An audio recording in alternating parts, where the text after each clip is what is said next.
Hey Leute und herzlich willkommen zu einem neuen Trip Report. Wir sind gerade in Manila gelandet mit der nagelneuen A350 von Philippine Airlines und fliegen jetzt gleich weiter nach Hongkong in der A321 Business Class. Jetzt geht's aber erstmal in die Lounge. Viel Spaß dabei!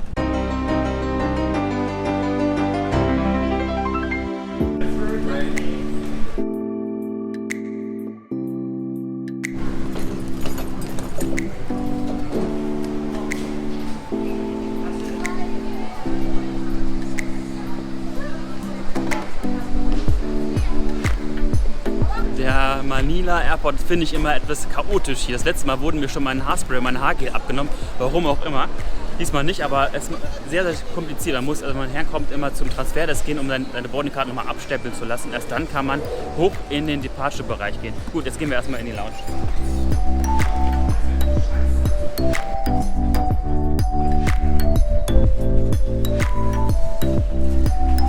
Die gleiche Lounge wie das letzte Mal. Das erste Mal, dass wir in einer Business Class Lounge stehen müssen. Es macht überhaupt nichts, aber Auswahl an philippinischen Essen gibt es hier schon, aber auch nicht so viel und es ist auch so mega voll und wir haben auch gerade zu viel schon gegessen während des Fluges. Ich habe jetzt gar keinen Hunger, ich werde jetzt nichts essen, höchstens was trinken. Aber wenn ihr hier sein solltet, müsst ihr gucken, dass ihr euren Platz gleich ergattert und dann auf Essenssuche geht, weil tatsächlich ist es hier immer recht voll, besonders abends.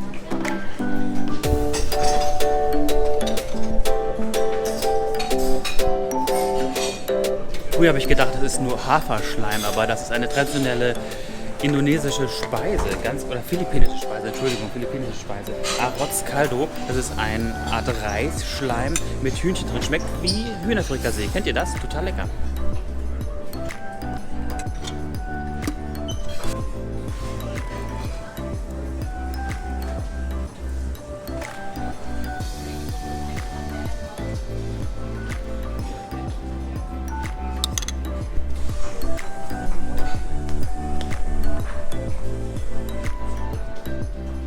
Außerdem gehört da noch einmal frische Frühlingszwiebel rein, geröstete Zwiebeln und salziges Ei.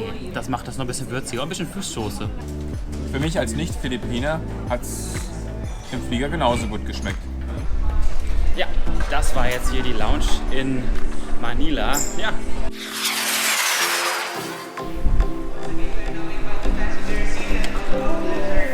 Wenn man hier als Economy-Gast ist, wird es ein bisschen schwierig werden, weil ich finde hier kaum Sitzmöglichkeiten. Was zu essen ist auch sehr schwierig. Also Business Class geht noch.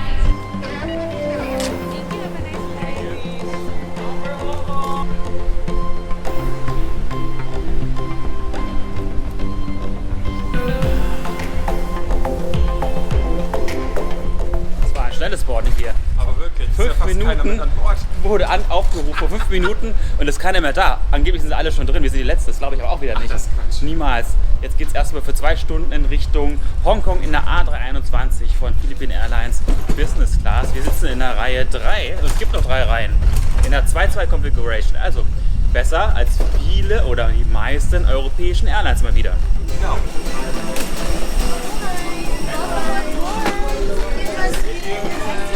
Wow.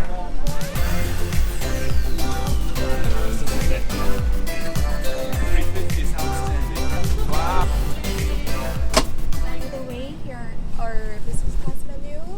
We have our headphones over here and our new system. Also, yes. This is new. Yes, and we have updated our videos. Leute, wir haben was ganz anderes erwartet. Wisst ihr, was wir jetzt haben? Das habt ihr wahrscheinlich gar nicht gesehen oder ihr habt es vorhin schon erkannt. Es ist die nagelneue A321 Neo. Die ist mit Sicherheit gerade mal 2 Monate alt. Und sie hat ein Flatbed. Thanks from Germany.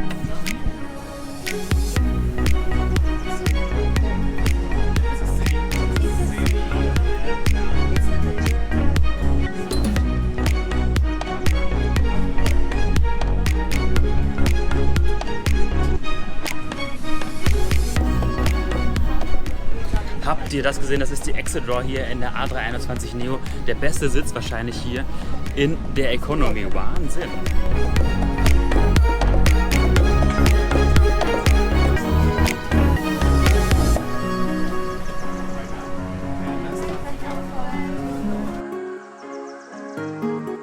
bin total fasziniert, Leute. Ich habe das nicht erwartet. Ich habe eine normale A321-Maschine erwartet und nun gab es mal ein positives Aircraft Change zu einem nagelneuen Flugzeug. Ich habe ein Flatbed hier, ist letztendlich dasselbe Produkt, was es auch bei KLM im A330 oder einer 777 gibt und vielen anderen Long-Haul Airplanes, also in großen Maschinen werden diese Business-Class-Sitze verbaut. Man hat aber das Übliche an dem Besitz, nämlich ein riesengroßes Kissen, das hatten wir auch schon gerade in der A350, eine dünnere Decke. Welcome Drink ist hier ein Orangensaft, wahrscheinlich könnten wir auch einen Champagner bestellen, machen wir aber vielleicht Charles später. Heizig. Gibt es, das ist Moment. Ach, Philippine Airlines, ich dachte, da steht Lufthansa. Nee. Sehr lustig. Ja, manchmal bin ich so Scherzen aufgelegt, die überhaupt nicht witzig sind. Ach doch, der war schon witzig und so ziemlich treffend. Ich meine, es können sich so viele andere Airlines, besonders die Lufthansa, mal eine Scheibe davon abschneiden. Aber es ist nicht nur die Lufthansa so, es ist ja auch leider auch die Swiss und es ist leider auch Austrian so und es ist leider auch Air France und so viele europäische Airlines. Die packen die Business-Class-Gäste in die Economy-Sitze ganz vorne eingeengt rein, nur um so viele Menschen wie möglich da reinzubekommen. Tut mir leid, ist einfach so. Und in Asien wird, soweit ich weiß, immer eine 2-2-Bestuhlung angeboten. Das ist schon gut. Ja, selbst das ältere Produkt von der 737 Malaysia Airlines, könnt ihr euch mal anschauen, das Video. Das war schon faszinierend. Und noch geiler ist natürlich American Airlines. Die packen in ihren A321, wie heißt denn der? Das ist ein spezieller Name hinten dran. Von New York nach Transcon. Die packen sogar ein 3-Klassensystem rein. Aber mal ganz ehrlich, Leute, sagt mal eure Meinung in den Kommentaren. Das hier sind 1, 2, 3 Reihen in der Business Class. Kann man das nicht wirklich machen? Hiermit könnte man doch auch transatlantische Flüge machen, wie SAS das macht. Hey. Thank you. Yes, thank you.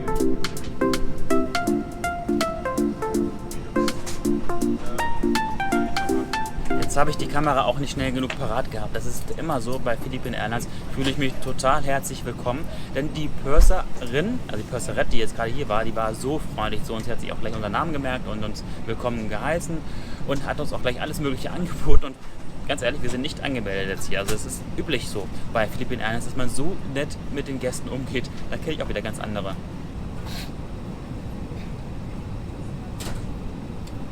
Also wir haben gerade darüber gesprochen, genau das ist eigentlich die Möglichkeit tatsächlich von Europa über den Atlantik meinetwegen nach New York oder nach Philadelphia oder Boston oder whatever zu fliegen. Das sind irgendwie 6, 7, 8 Stunden, könnte man ohne weiteres hier drin überstehen. Aber auch in der Economy. Habt ihr gesehen, was ich euch gezeigt habe? Der Exit Draw, also der Notausgang von der Economy. Man hat mega viel Platz, also das ist das, was ihr euch unbedingt reservieren solltet. Gut, aber nochmal zum Boarding jetzt hier. Wir sitzen jetzt hier drin, dann sind wir auch die Einzigen, aber eigentlich sind noch andere Gäste an Bord, zumindest geplant. Ich bekomme einen Welcome Drink, ich bekomme ein heißes Tuch, ich habe eine Menükarte für 2-Stunden-Flug mit 3-Gänge-Menü. Mit 3-Gänge-Menü tatsächlich. Kopfhörer habe ich hier hinten. Natürlich noch ein paar Magazines. Ja, und ein Entertainment-System direkt vor mir, das zeige ich euch gleich nochmal, aber ich habe hier noch einen Controller. Das hier ist ein Panel, damit kann ich den Cursor ein bisschen bewegen. Okay. Und einen Tisch habe ich ebenfalls hier, einen ziemlich großen Tisch. Oh, jetzt kommen noch andere Gäste, schau mal. Ausklappbar, aber noch nicht beweglich. Nee, der ist nicht beweglich. Aber gleiches Design wie der in der A350. Ich habe ja gerade ganz unhöflich dazwischen gequatscht. Das lag einfach daran, dass ich nicht richtig geguckt habe. Hinter uns ist überhaupt keine Premium Economy. Also ist ein 2-Klassen-System hier. Wahrscheinlich gibt es mit More Legroom, also mehr Beinfreiheit hinter uns. Da steht Reserved drauf und ich dachte, das wäre Premium Economy.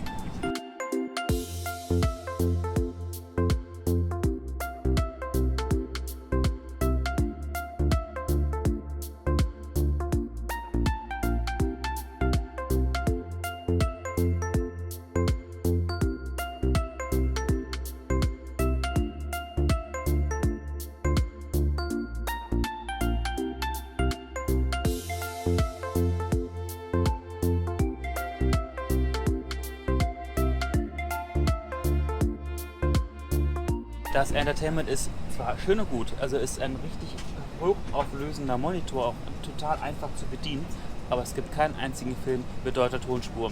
Okay, wir sind auch weit weg von Deutschland, kann ich voll verstehen. Aber auch in der A350 gab es ebenfalls nicht. Das Entertainment-System generell von Philippine Airlines ist nicht wirklich europafreundlich, denn es gibt nur Englisch oder Chinesisch oder halt Filipino. Das war's. Aber vielleicht ändert sich das, wenn Philippine Airlines mit der A350 von Manila nach Frankfurt fliegen wird. Vielleicht.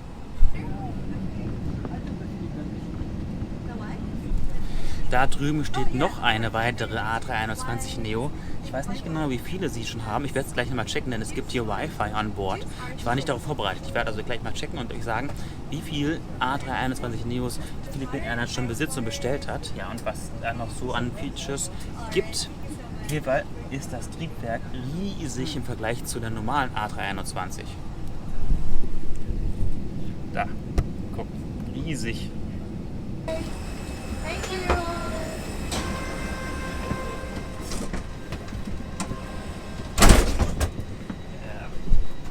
Cabin crew doors to armed and cross-check, please. Türen sind zu, ich bin an meinem Platz, ich muss mich jetzt anschnallen und dann geht es auch schon los und die Kabine ist doch nicht so voll, wie ich gedacht habe. Nachbarsitz ist frei, vor uns ist frei, irgendwie kamen die Leute doch nicht so mit. Also im Seatmap habe ich gesehen, dass das die einzigen freien Plätze waren. Naja, egal. Können uns ja eigentlich freuen. Also für uns ist es toll, für Philippine Airlines vielleicht nicht. Egal. Aloha. Welcome on board this Philippine Airlines flight. Everyone in the country, for the safety of everyone in this flight. Wir sind ready for departure. Jetzt wird es auch gerade ein bisschen dunkel gemacht. Aber eins habe ich noch nicht erzählt. Warum sitzen wir eigentlich jetzt hier in dieser Maschine? Und zwar gab es vor ungefähr einem halben Jahr ein Aerofare. Ich glaube, jetzt bin ich zu dunkel. Erzähle ich euch gleich. Wir stehen immer noch da. Es ist schon über eine halbe Stunde Verspätung, weil wir mal wieder den Slot verpasst haben. Und es ist die letzte Maschine heute nach Hongkong. Hoffen wir mal, dass wir noch rauskommen. Also nochmal zurück zum Thema. Wir haben diese Fähre hier gebucht, also diesen Flug gebucht, ursprünglich von London über Manila nach Hongkong und wieder zurück für sage und schreibe 650 € in der Business Class. Das war ein sogenannter Aerofare. Den hatten wir auch damals nicht gepostet, aber auch bekannt gegeben. Und so schnell posten kommen wir nicht, weil sowas ist aber nur ganz schnell online. Und das haben wir halt auch schnell gebucht. Man kann auch einen normalen Deal für so ungefähr denselben Betrag buchen. Das posten wir gerne mal auf unserer Webseite, wenn das länger verfügbar ist. Aber sagt euch, mit diesem Flug fliegen wir quasi Business Class zu weniger als ein Economy-Ticket. Das ist schon ziemlich cool.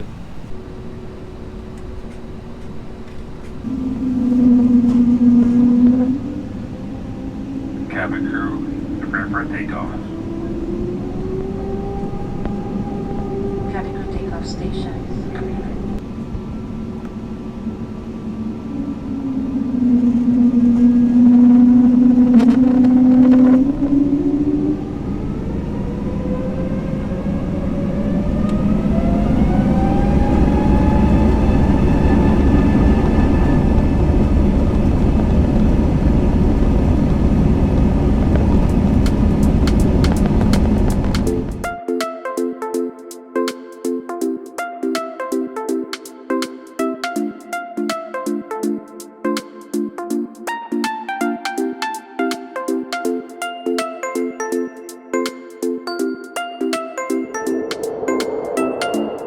Wow, das war ein Start hier in der A321 Neo. Die Triebwerke, die haben einen ganz anderen Ton. Aber leider mussten wir über eine halbe Stunde warten, bis es endlich losging. Der Slot war wohl etwas busy, das haben wir verpasst und dann mussten wir warten auf den nächsten. Und da war auch der Luftraum über Hongkong wohl überfüllt, aber es ist ja kein Wunder, dass wir erst eine halbe Stunde später loskommen konnten. Ja.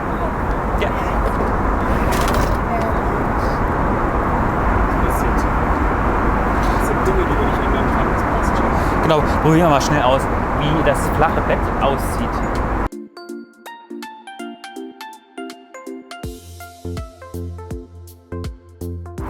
Ja, tatsächlich, es ist ein richtig flaches Bett. Aber auf den 2 Stunden muss ich jetzt hier nicht liegen. Also das geht auch so. Wahrscheinlich, wenn ich noch fragen würde, bekomme ich noch eine dickere Decke. Aber auf dem Kurzflug würde man automatisch nur eine dünne Decke bekommen, wie jetzt, die ich euch gezeigt habe. Aber finde ich schon ziemlich cool. A321neo mit einer richtigen Business Class mit Philippine Airlines in einem richtigen flachen Bett. Die Maße, wenn ich sie herausgefunden habe, werde ich euch nochmal einblenden. Aber jetzt kommt schon wieder der nächste Service. Gehe ich wieder zurück in die normale Position.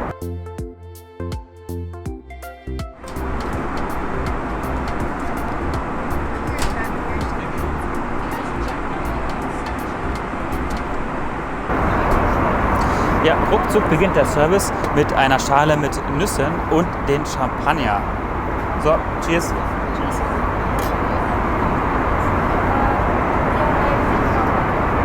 Es gibt Charles Heitzig Champagne auf diesem Flug, den hat Philippine Airlines schon jahrelang, hatten wir damals vor 2 Jahren auch schon auf unserer Reise nach Australien. Ja, und now it works. Also es gibt hier Wi-Fi on board. 30 MB sind zunächst kostenlos und wir haben jetzt hier einen Voucher bekommen für 100 Megabyte mehr. Aber die werden wir wahrscheinlich gar nicht brauchen. Here's our appetizers here.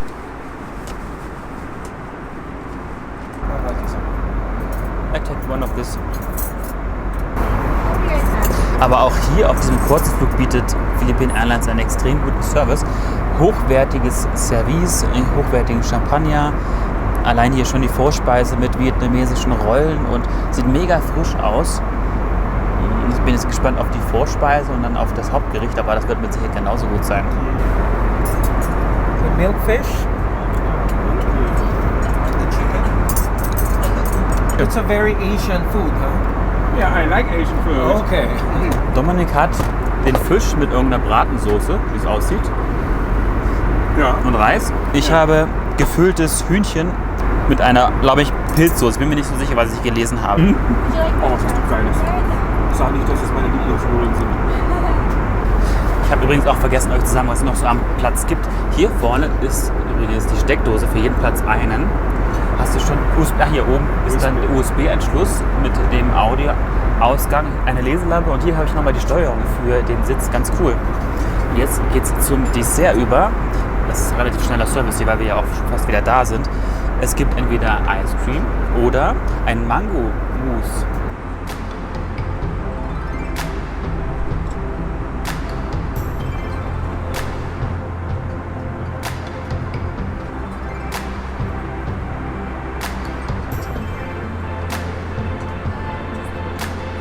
Yes.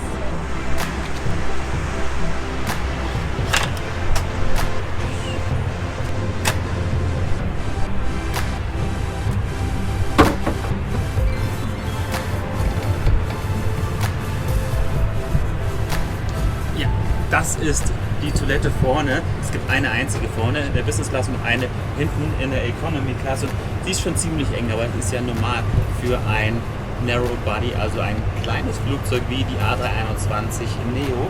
Aber dafür habe ich hier eine Menge Amenities. Schaut mal, ich habe hier Mundspülung. Einmal, was ist das jetzt hier? Bouillon, also ein bisschen Duft, Handcreme, Seife, also eine so die besondere duftende Seife, die ich ja ganz gerne mag. Sogar Becher gibt es hier. Finde ich schon ganz cool, also sehr gut ausgestattet hier.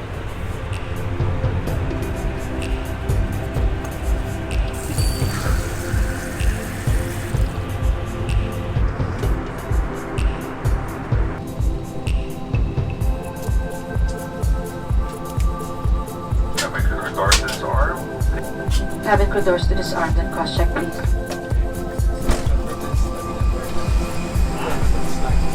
Thank you very much.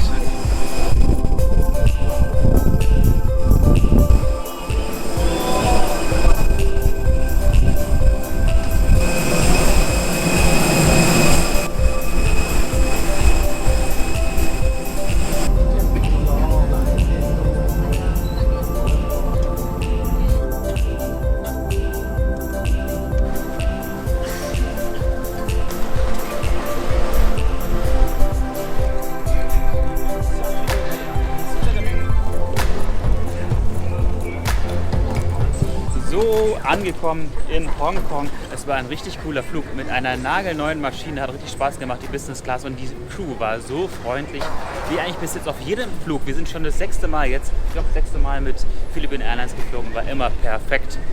Oder? Ja, auf jeden Fall. Also ich bin überrascht von den neuen Produkten. Ich habe schon 100-mal jetzt gesagt, was die da draufgelegt haben. Alter Schwede. Ja, also es ist kein Vergleich von der A330, von A340 zu A350 und jetzt der A321 Neo. Wahnsinn. Gut, vielen Dank fürs Zuschauen und wenn ihr irgendwelche Anregungen habt oder was denkt ihr über die neuen Produkte von Philippine Airlines, dann hinterlasst uns mal einen Kommentar, würde mich sehr, sehr freuen und wir sehen uns dann im nächsten Video. Tschüss!